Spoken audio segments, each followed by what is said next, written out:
Let's clear this up for good. Think of a water softener and a water filter as two different specialists. You wouldn't see an orthopedist for a heart problem, and you shouldn't expect a water softener to purify your drinking water. They each have a specific job, and understanding that job is the key to getting the water you actually want in your home.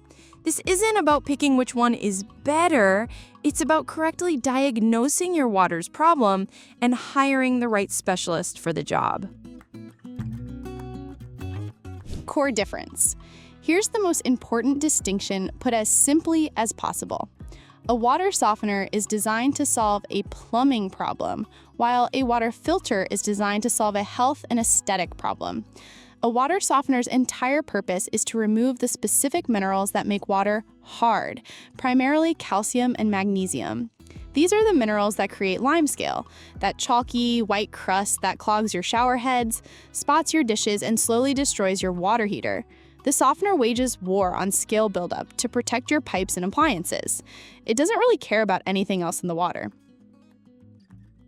A water filter, on the other hand, is a gatekeeper for contaminants. Its job is to remove a much wider range of unwanted substances to make your water safer, taste better, and smell better. Depending on the type of filter, this could include things like chlorine, pesticides, lead, bacteria, viruses, and sediment. A filter's goal is to improve the quality of the water you drink, cook with, and bathe in. It isn't designed to remove the hardness minerals that cause scale.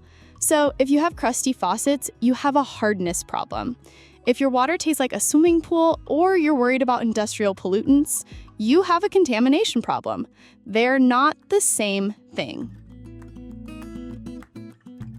What each removes? Let's get more specific.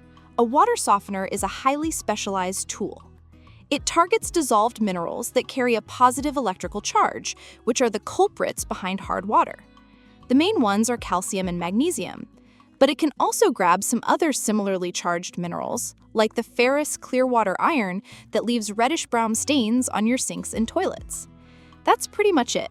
A softener will not remove sediment, pesticides, bacteria, viruses, lead, mercury, or the chlorine your city adds to disinfect the water. In fact, high levels of chlorine can actually damage the materials inside a water softener over time. It's a one-trick pony, but it's very, very good at that one trick, tackling mineral hardness. Water filters are the opposite. They are a diverse category of tools, each designed to remove different things. Think of it like a toolbox. You have sediment filters, which are basically fine screens that physically block sand, silt, and rust particles.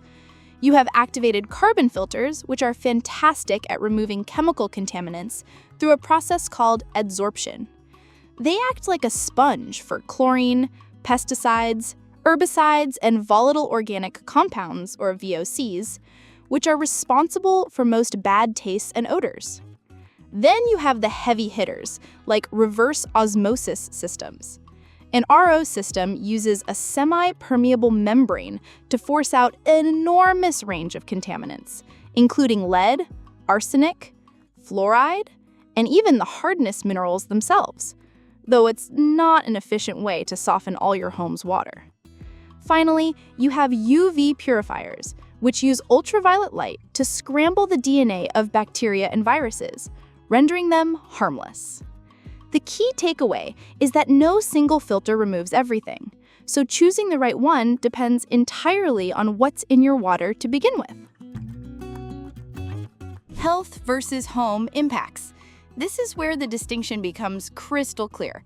The benefits of a water softener are almost entirely for the health of your home and your wallet.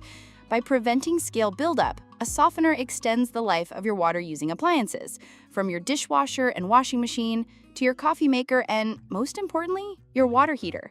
Scale acts as a layer of insulation on a water heater's heating element, forcing it to work harder and use more energy to heat the same amount of water.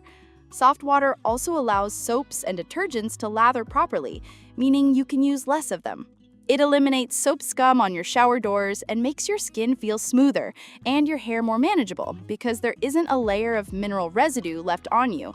The trade-off is that it adds a small amount of sodium to your water, which might be a concern for those on a strict low-sodium diet. A water filter, by contrast, is all about your personal health and sensory experience. Its primary job is to remove things that could be harmful to ingest or that simply make your water unpleasant. Removing chlorine dramatically improves the taste and smell of your tap water, making it more enjoyable to drink.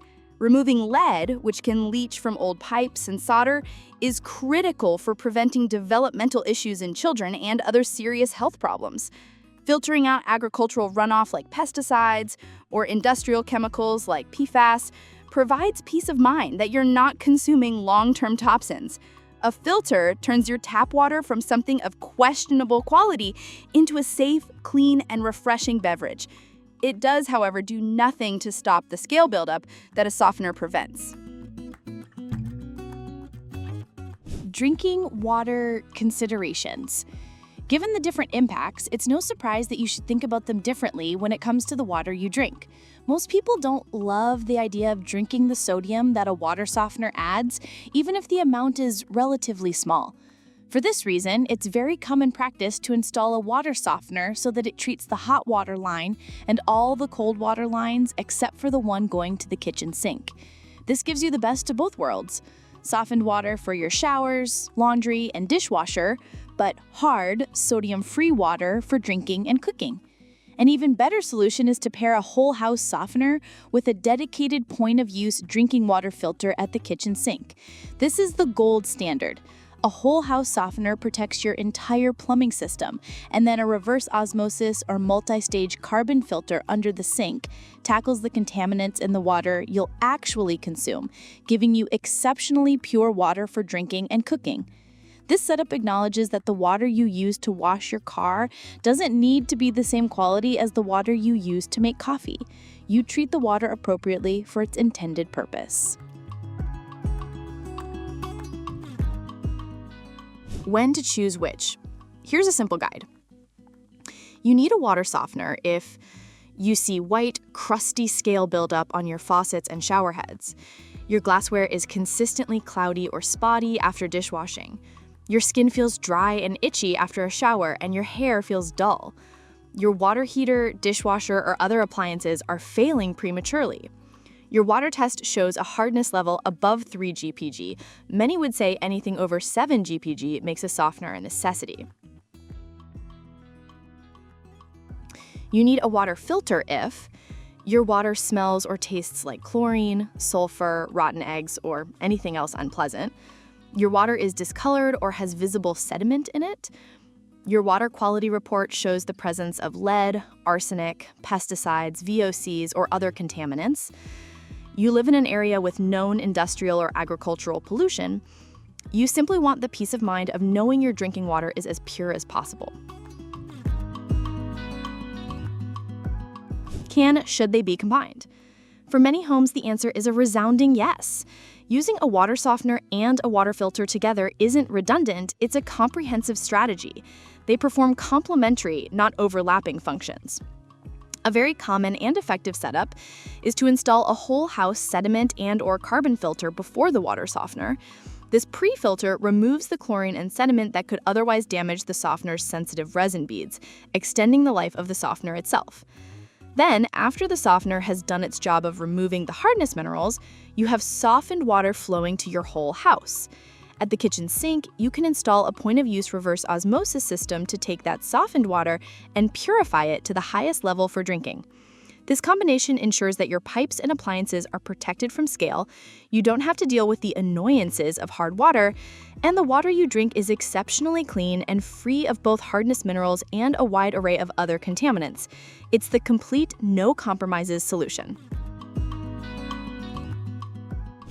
Maintenance and costs. Neither system is a set-it-and-forget-it appliance. A water softener requires you to periodically add salt to its brine tank. How often depends on your water hardness and how much water you use, but it's typically every month or two. The softener itself uses this salt to regenerate its resin beads, a process that happens automatically. The resin beads themselves can last for 10 to 20 years or more with proper care. Water filters require you to replace their filter cartridges. Again, the schedule depends on the type of filter and your water usage. A simple sediment filter might need a new cartridge every 3 to 6 months. A carbon filter cartridge might last 6 to 12 months. A reverse osmosis system has multiple filter stages, each with its own replacement schedule, and the RO membrane itself typically needs to be replaced every 2 to 3 years. Failing to replace the filters on time means they will stop working, and you'll be drinking contaminated water again. The costs for both sol and replacement filters are ongoing operational expenses you need to budget for. Bottom line. The bottom line is that a water softener and a water filter are two very different tools for two very different jobs. One's for the health of your house, the other's for the health of your body. Identify your problem, Creances, and you'll know exactly which one you need, or if you're one of the many homeowners who could benefit from both.